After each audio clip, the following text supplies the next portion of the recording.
Welcome to the Screen Rot Podcast, the podcast where we discuss the weirdest and worst content that's been written on our screens and indeed our minds. I'm here with Jake Farrell. Let's go. Episode 3 of the day, locked in. Locked in, baby. Ready locked to rumble. In. Do you want to do some admin? Get some admin out of the way? Yeah, I guess so. I'm on tour at the moment. I think, actually, by the time this goes out, I might have announced a tour extension. Oh. Be touring into the autumn, the winter, and, the start of 2025. Oh, come on. Keep on rolling. So, if you want to come and see me do stand-up comedy, I'm going to be doing it in real illustrious places on the second leg of the tour. Folkestone. Whereabouts is Folkestone? I've never been to Folkestone. Have you not? No. That's, I've mentioned a few times that I used to go to a caravan. Oh, yeah. It's like the coast of Kent. Oh, so you're going to have big numbers down there then? All the people from back in the day, the caravan band? I've done some tour support for Jeff Norcott there, and I got recognised in the pub. You that Arsenal guy? So I was like, we're gonna put a show on, and we might sell one ticket, but we're gonna do it anyway, baby. And some other Birmingham, finally Norwich, yes, all the big. Go and get your tickets. On tour. Dents, we haven't mentioned that in a couple of episodes. If you want to regrow your hair, if you're struggling with male pattern baldness, check out Dents hair products. It's fucking brilliant. It works. Finasteride. Topical, doesn't give you any side effects, all good. Use Jacob30 at the checkout to get 30% off, which is a beast of a discount. Anything else you'd like to cover? I would just like to briefly cover the Scream Rock live show, August the 8th, Bill Murray Pub in Angel, North London, with the wonderful Josh Pugh as our guest on the day. Get your tickets. You can get them on Dice now. There'll be a link to the tickets in the description of this episode as well. Do you know who lives in Angel in North London? No. Louis Dunville. Who's that? Louis Dunville, that's the North London Forever guy. Is it? No. London Forever. London Forever. The Gunners don't like it, do they? Rightly so, I think. It's the most embarrassing song I've ever heard. I don't love it. I've got to be honest. There's a line that's like, all the old gangsters in the local battle cruiser. Shut up, you fucking idiot. Do you know what? All Right Fans. You know All Right Fans? Yeah, All Right Fans. It's All Right Fans. Friend of the show. Do we... Well, I hope so. Yeah, he's a friend of mine. Makes funny videos. I remember him being like, it's like if there was a guy from London who thought he was a Scouser. It's like applying how Scousers feel about Liverpool to living in London. People don't usually do that. It's like from the cafe to the pub. Pie of mash, fruit machines. Yeah. It's not really like that. It's really gentrified. No, but so he might be there. He probably won't. He won't be there. No, so we won't let him in. So a North London live show with Josh Pugh. If that is, you're still here by then because you've managed to piss off again one of the most dangerous men, one of the most... It's always people in fucking combat sports. You have been pissing off a lot of people in combat sports. So where are we? So who have I wound up? I obviously wound up McGregor. You wound up the notorious MMA. He's after you. Bobby Davro. It's combat sports and Bobby Davro. He can handle himself. He's handy. Mango's fucking... granite as well. There was a third person I'd wound up, wasn't there? There was someone else I'd pissed off on the internet. But apart from this person we were about to speak about? Yeah, I can't remember who it was. You've pissed off loads of kind of civilians, loads of members of the public. Yeah, I do, yeah. But Carl Froch, the Cobra. The Cobra. Famous for the really funny clip where George Groves tried to kind of big time him by pulling him and then he just pulls him over. We have a little pull and a push. Have a little pull and a push. How'd you wind him up? Oh God, I haven't done that in a while. Look to the ceiling. Do we want to talk about this? I'm friends with a YouTuber called The True Geordie. Yes. I do the True Geordie's football show with him. Brian, he's a mate of mine. I shouldn't fucking talk about him like that. Brian. Basically, and fair. So, okay, let's talk about it. Let's talk about this, man. So Brian was obviously cancelled, right? Yes. 18 months ago, 2 years. We've mentioned it on the show I should before. be careful, by the way, because like... people make YouTube videos about this, and the thing is, there's hardly any crossover between the kickoff and people who watch this podcast, but there are a few. Right. So, and people are always like keen to try and get people around Brian to talk about this stuff, and they never do. So I don't want to say anything that he wouldn't want me to say. And I should stress, by the way, like September of 2023, I started making videos about Arsenal on Instagram, right? I then get a message on Instagram from someone I've never heard of called Josh saying, do you want to do the kickoff? I didn't know what the kickoff was, right? I'm just like, what is it? Oh, you come and talk about football. Yeah, all right, sounds like a laugh. I just get given an address, go to the address, and True Geordie answered the door. Right. I didn't know that True Geordie was part. I didn't know what the kickoff was. Right. And then after doing it, I suddenly become aware that I am part of like a new cast of this show where they've had to replace the old cast because they all fucking disappeared and started doing a different football show after Brian True Geordie was cancelled. Right. So just to give people a bit of history. And people always assume that I know about this and that I know the old cast and that I must hate I don't know who they are. Right. I have no idea. All this stuff is very new to me. I'm not really in the kind of football YouTube space, right? The WWE world. But it's like that. Like Mark Goldbridge has I think mentioned my name before and been like, yeah, they're rubbish, the new ones. It's like, what the fuck are you talking about me? The people who used to do the kickoff with True Geordie, they sometimes refer back and they make like shitty comments about him and stuff. Right. And like I get people being like, have you heard that? I'm like, I don't fucking know. Right. And Frotch is in on this. Yeah, let's get back to the point. So basically, True Geordie got cancelled because he was up late one night on Twitch, and him and a guy he used to do a show with, a guy called Lawrence, and this Lawrence guy is some slimy cunt. I don't mind. People can clip that up. I don't care. You're gonna fucking. I don't care. He's one slimy. I'm not getting involved, cunt. right? I don't know anything about any of these. Come for me if you want. I'm travelling, mate. I'll send you my fucking postcode, Lawrence. I'll swing. I don't know who this is, but I'm sure he's a nice bloke. He's a fanny. Anyway, he's poking the bear and he's going, "Oh, Brian, would you ever have a boxing match with True Geordie?" Blah, blah, blah. And then he with Andrew Tate. He was with True Geordie. Would you ever have a boxing match with Andrew Tate?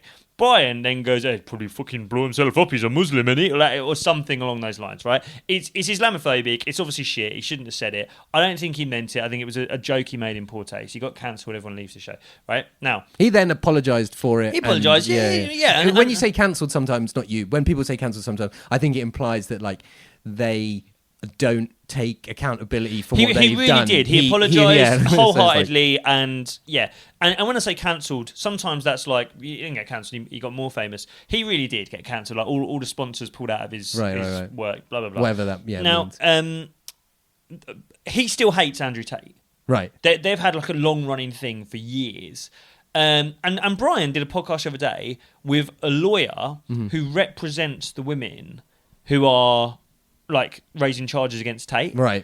Like Brian, notoriously not a good bloke.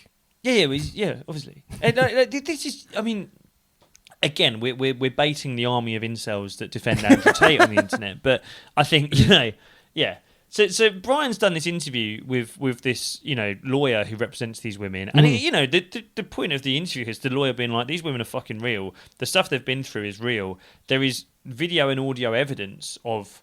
I mean, Brian sent me a video of like Tate hitting a woman with a belt. Like there's audio of him saying how much he wants to hurt them. It's horrible. And then I like put on, he put a reel up from this podcast. I put a thing just being like applause because I think it's fucking good that he's like, it's one thing having tit for tat with Andrew Tate. I think it's good that he's speaking to someone who represents the women who've actually been affected by Tate's actions. Right. And fucking Carl Frotch starts coming for us, being like, you can't prove any of it. How you're jumping on someone who's not been proven innocent yet. Now the problem is, these things always happen on a Sunday, and I drink on Sundays. Sunday is my drinking day. This has been the common denominator, isn't it? I drink all day. If we could only keep the Stella Unfiltered away from me on a Sunday, you wouldn't be being pursued by Carl Frotch. Three bottles for £6 from Sainsbury's. It's fantastic. So when Carl Frotch starts going, "Why are you applauding this? The guy's innocent," I fucking went back at him. What is it? What is it about middle-aged sportsmen and this sudden turn towards obviously the most feminist example is Matt Letizia.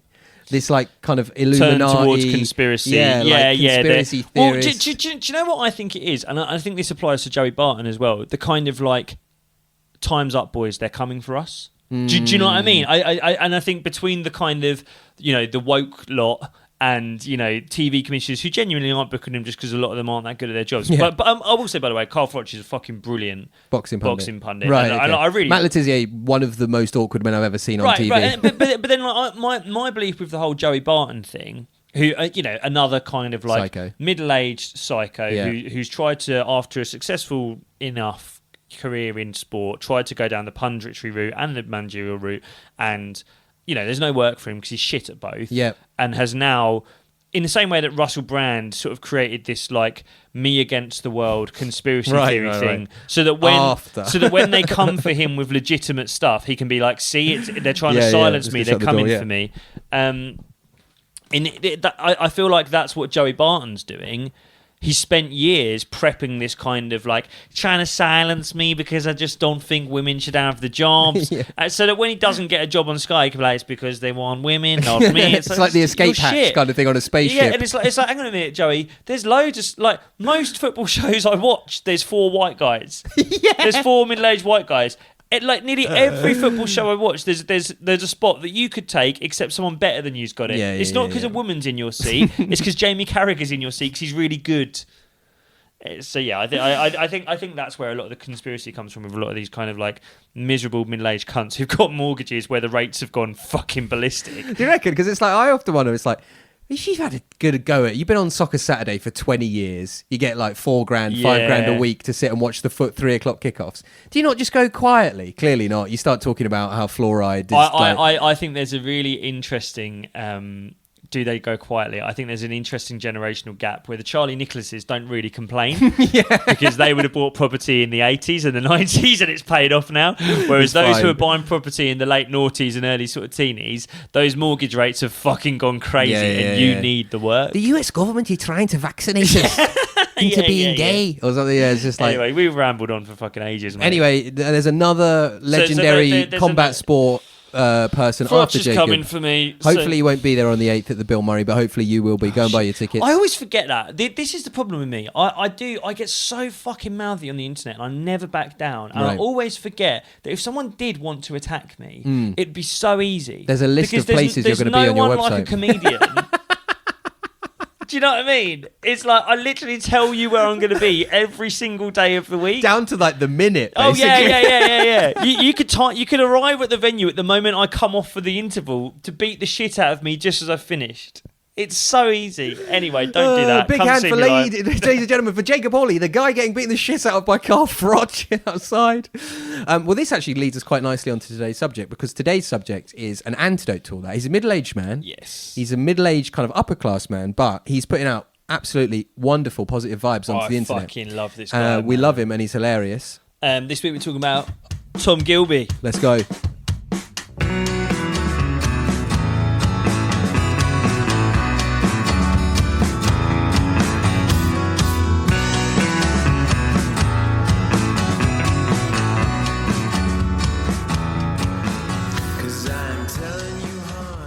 Oi, get on this, mate. I'm looking forward to this one. Tom Gilbey, the wine guy. The wine guy. The wine guy, as people will know him. He is the quintessential British dandy. Oh, nice. Good shout. And those men are not to be underestimated. Yeah, don't fuck with a British dandy. Tom Gilbey, if you haven't seen him, he's got hair like a Springer Spaniel.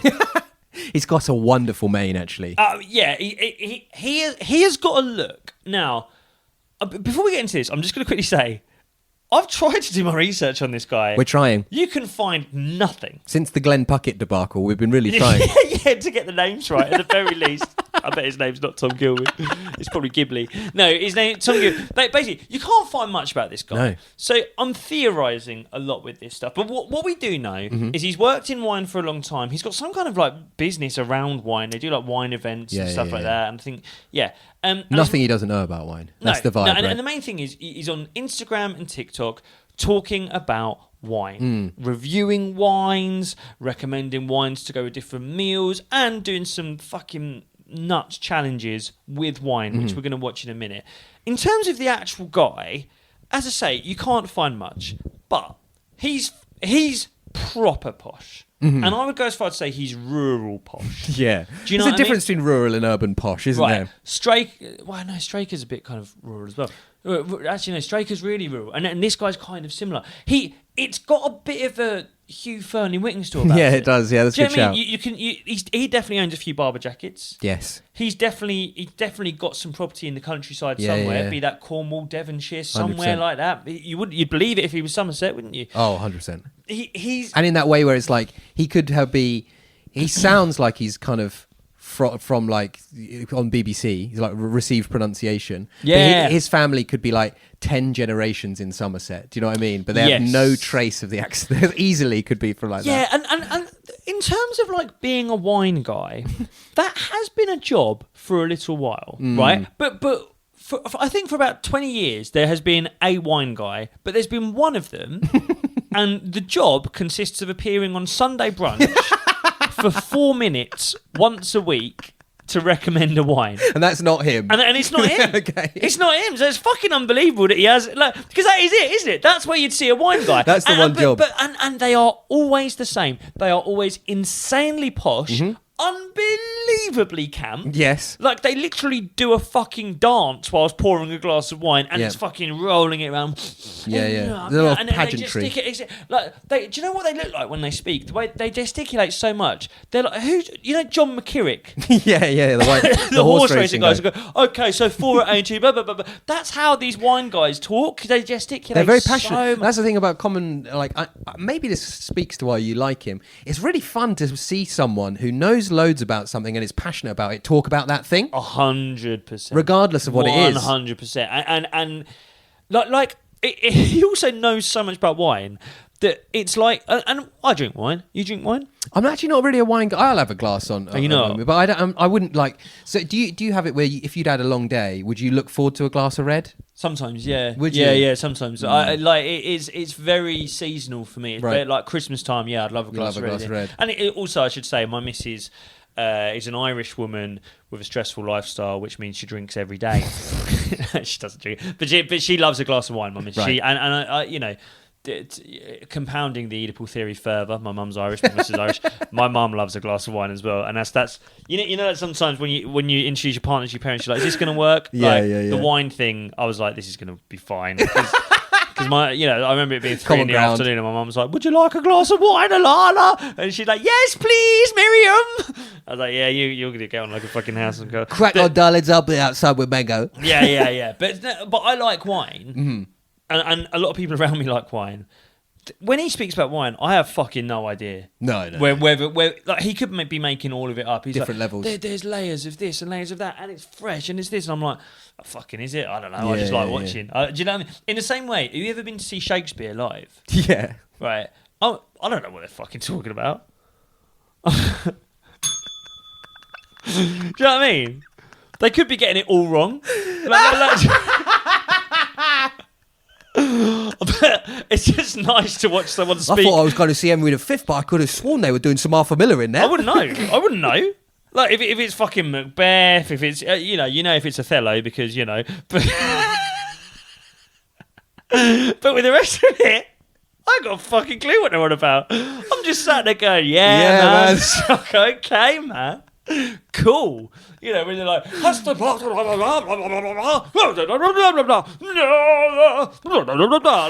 is it. Fucking yeah. All right, sick. They're just talking and they're loud and they're passionate. And I don't know what they're on about. Yeah, he's been made the theatre critic for the Telegraph. Yeah, he did it. His first review was, I'm not sure if it was Macbeth or not. I know that it wasn't Othello because, well, but. But it's the same as that. It's same like, as I've that. got a fucking clue. Sometimes I'll listen to the foreign commentary on the football where I get a dodgy stream. And I really enjoy it. Just let it wash over you. Some Spanish guy, some Arabic guy going, got it.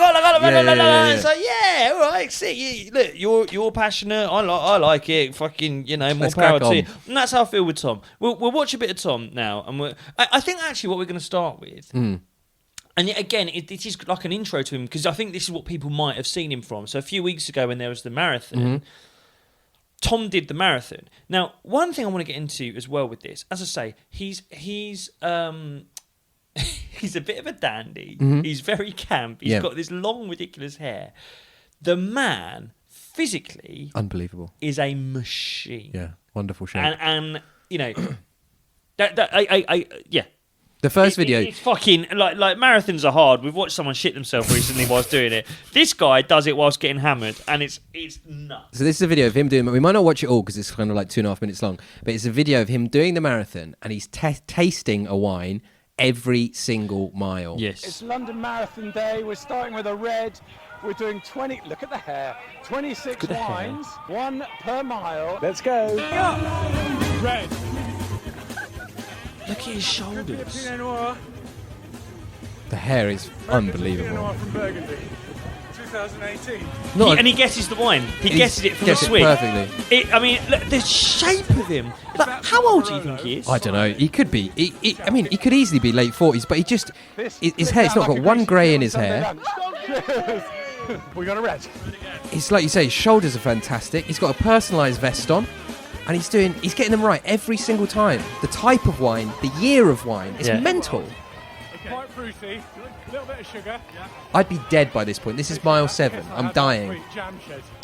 Tastes like, and what I like about him, by the way, he similar to John the Food Don. He takes the piss. Like when he doesn't like something, he really tells you. It's like that piss I had last week. Yeah, jam the piss shed. is funny.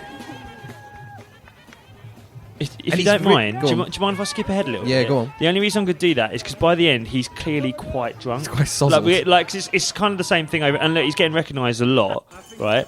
Look at him now, he's fucked! This is stop 24. He's not even guessing if it's a red or a white anymore. He's so smashed.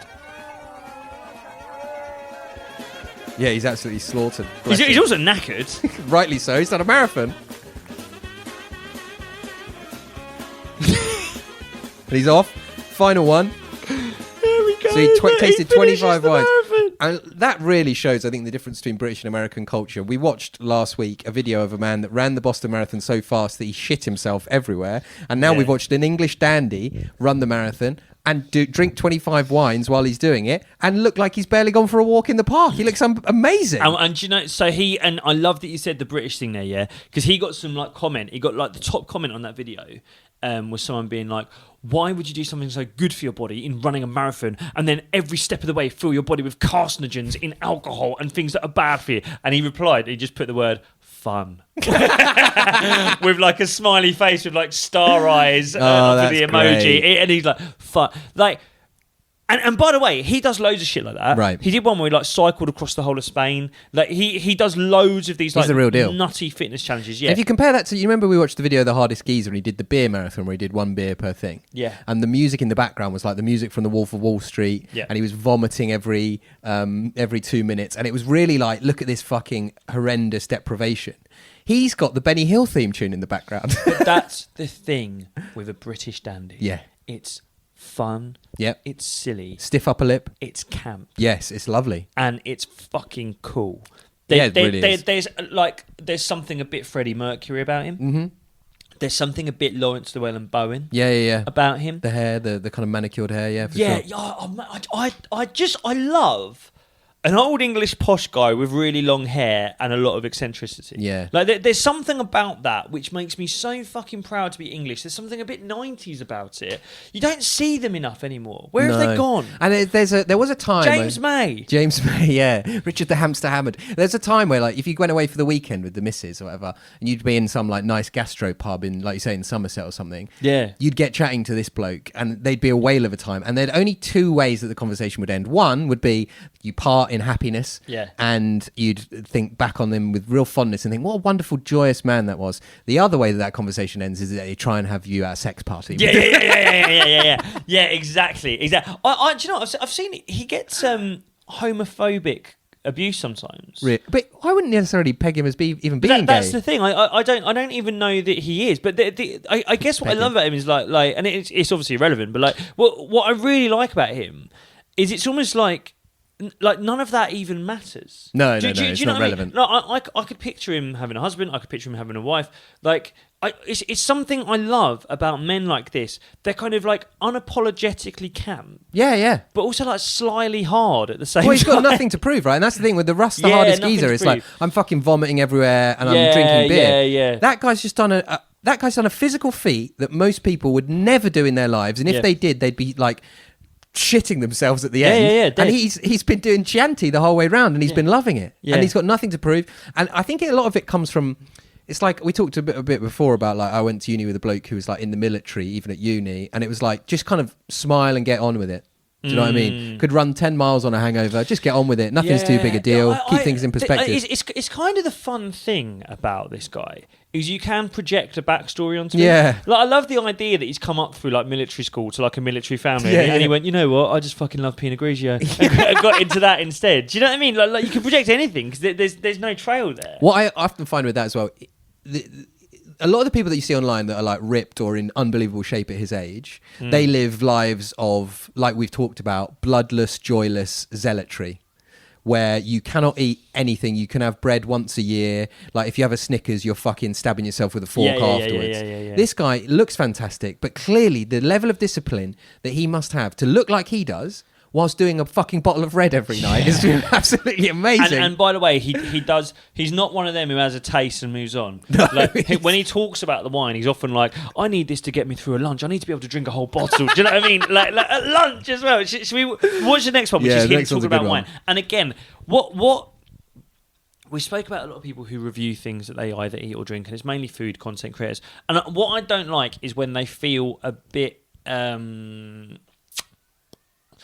fake, and when they just say everything's great, and sometimes with that I'm like, you're kind of courting sponsorship, you're courting people to go, come to our place, tell everyone how good our place is, 100%. We'll give you some money. When he doesn't like something, he fucking tells you. But also, I think with wine, it's very easy to just be like, the expensive ones are good, the cheap ones are shit. He's not like that. Not like that at all, no. But with this particular one, he's got strong opinions. This one, he has a very strong opinions. Is Jamshed the worst wine in the world? Look at the house on him as well.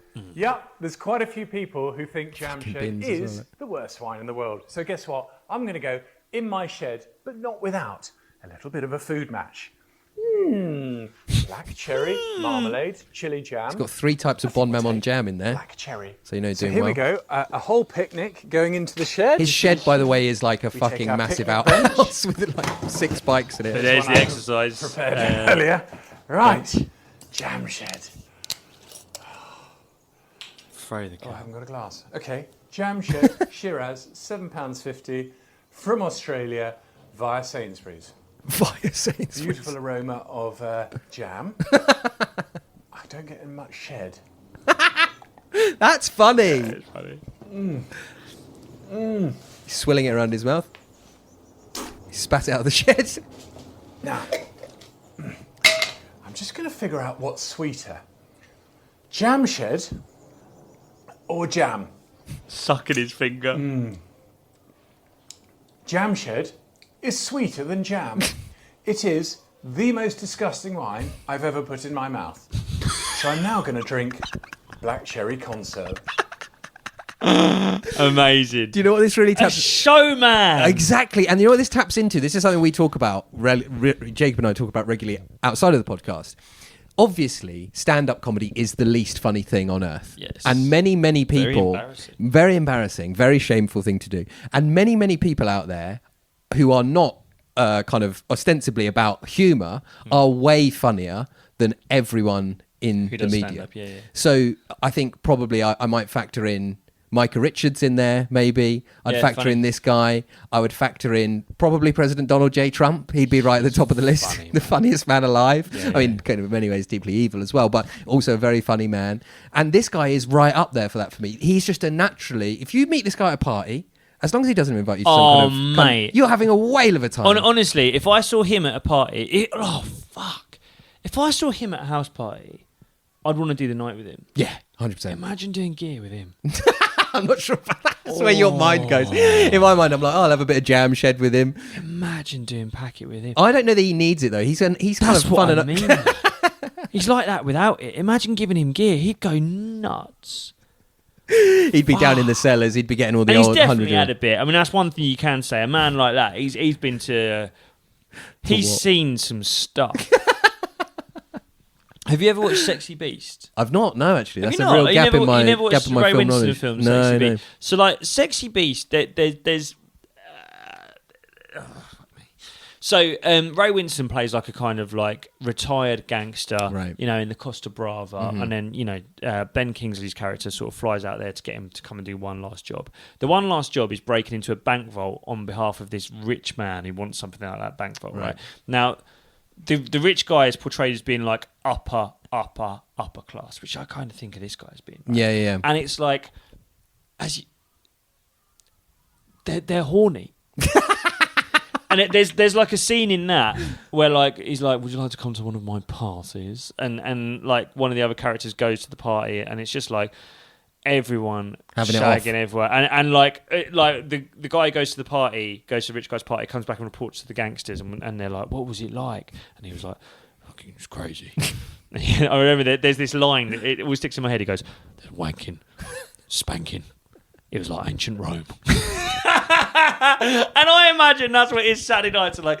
I imagine he sits there in a dressing gown, bottle of 200 quid red on his lap, nice bit of packet lined up on one of those little silver trays, right? And he could shag anything that walks through the door. Man, woman, dog. He's shagging the lot, and he's sitting there sipping wine as he does it. It goes on till the early hours of the morning. Wanking, spanking. It's like ancient Rome.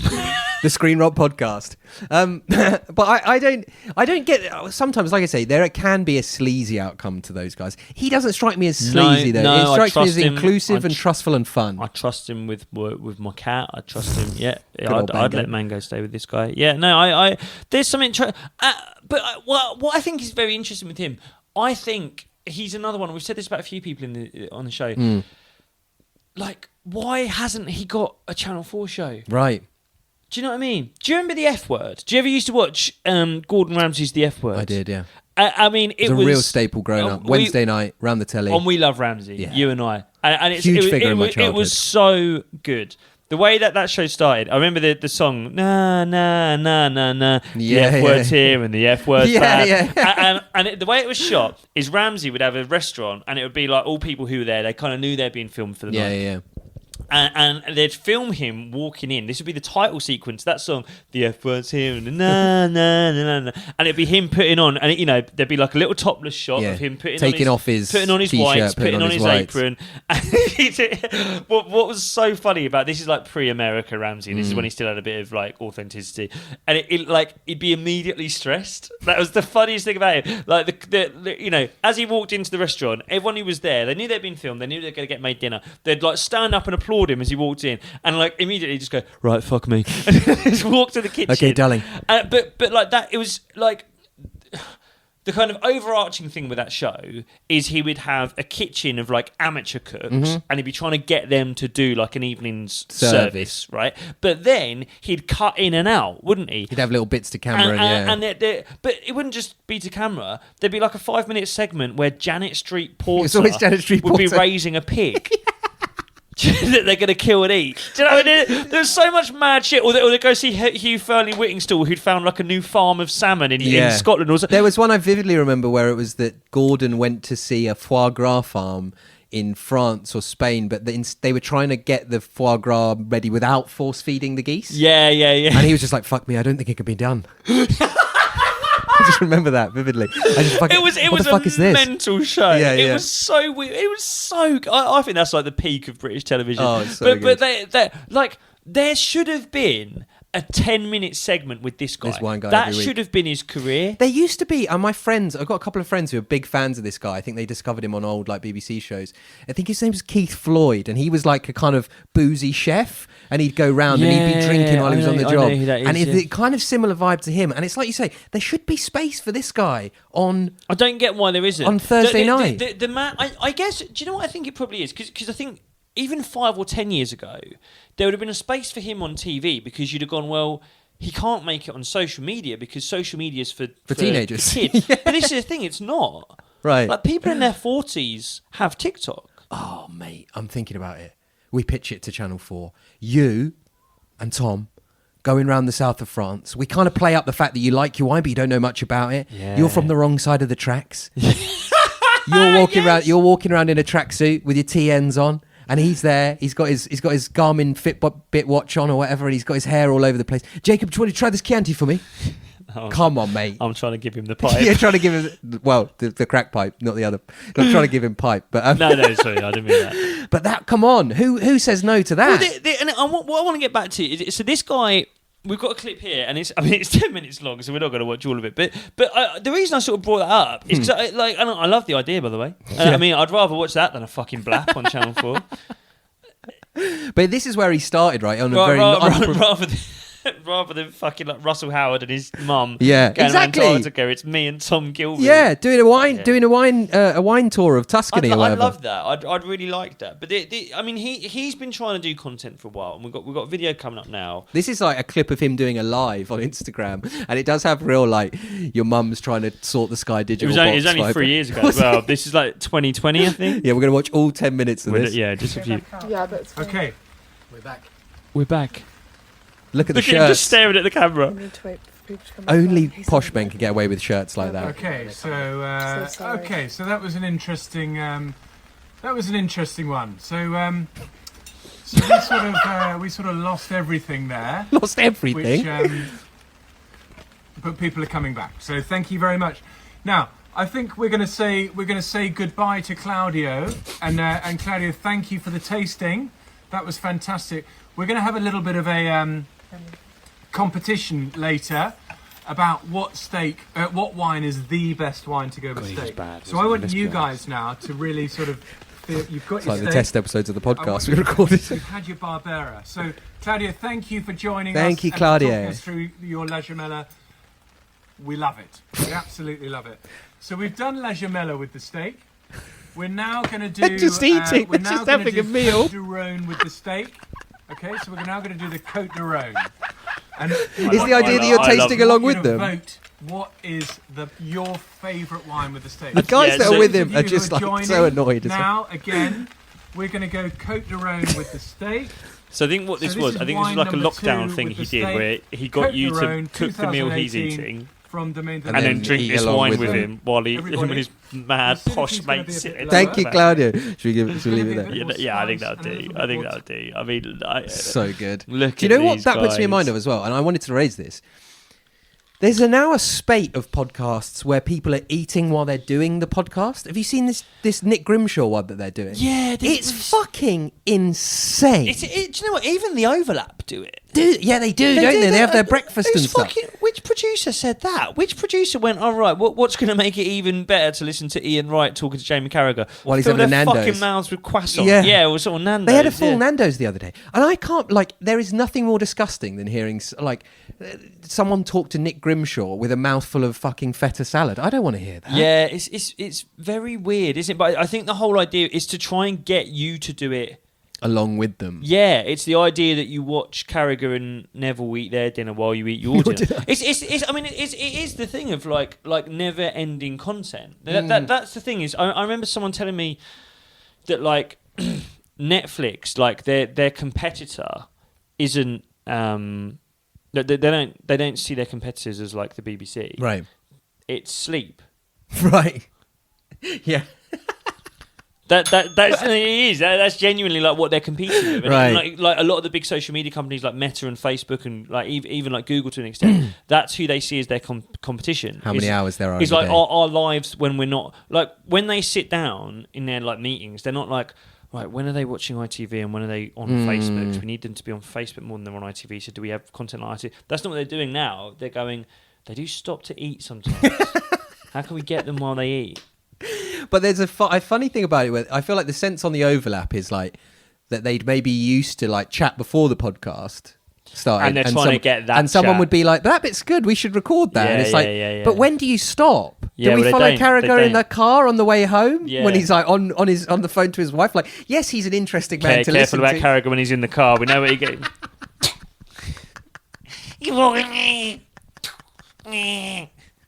Know what next week's reel is. Yeah. But like there's a funny thing with that. I want it to go back to the highly produced shiny floor content like this, which is filmed in your spare room. Yeah, well, but I feel like that's what Gilbey's made for. I want to watch this next one just quickly. It's kind of off topic what we're talking about, but again, it's just like, do not underestimate this man. Yeah, this man. This is crazy. We've already seen him running a marathon. A and drinking marathon wine. whilst pissed. Now watch this. This is nuts. What temperature should white wine be when we drink it? Unbelievable shape. Great garden. Ooh. Imagine you own property in like wherever this is, Notting Hill, and you just look in the garden and see this. This jacked, like 45-year-old man. He's older than that. Let's get rid of that. He's in an ice bath. If you don't we know, have- doing a cold plunge. A bottle of. He's got a bottle of wine in there. The whole thing is he's being like, right, can you drink really cold wine? Be doing it whilst doing 2 degrees. Vimov. awful lot of clutter in He's my chucking bin. ice. He's getting all the ice out. Top, always have a Richard Brendan wine glass. Standards. I love this guy, man. Because you don't want to spill any. Just get rid of some more clutter. Kuma River, Pinot Gris, Pinot Gris, 2020 quality. at 2 degrees. He's been in there Quite ages. peachy. He's So I not can still smell quaking. things at 2 degrees. In fact, it's absolutely delicious. He's not rushing. In fact, it's absolutely delicious. I'd like to be Spit getting the a first little bit. bit more unctuousness. 2 degrees is a little bit too cold to be serving wine, even to be drinking it at. If you've got a crisp, fresh white wine, Yes. like a Gavi, you want to be drinking it at about 7 degrees. Okay, If good you've knowledge. got a slightly richer wine, I'd be drinking this more like 9, 10 degrees. Bear in mind, the fridge is 5 degrees. Chin chin. He was in there for ages. Yeah. He's not rushing. Like, mate, the guy's a fucking machine. If I made a video of that long, the end bit would be me being put in the back of the ambulance. Yeah. It'd be me like screaming. You just like coming out fully hypothermic. I do love that. That's very British, and it's very, like you say, there's a campness to it, there's a performativity to it, but there's an element of fun to it, and not taking yourself too seriously, and just kind of going with He the looks flow. ridiculous. He's got like ladybird swim shorts on. Yeah. He's got a silly red bobble hat on. Yeah. But yeah.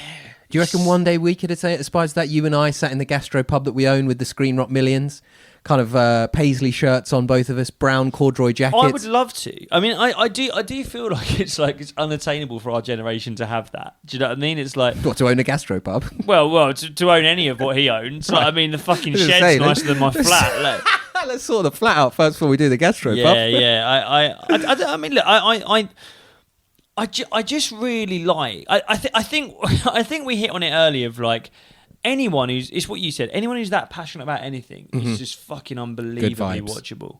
Yeah, and that is.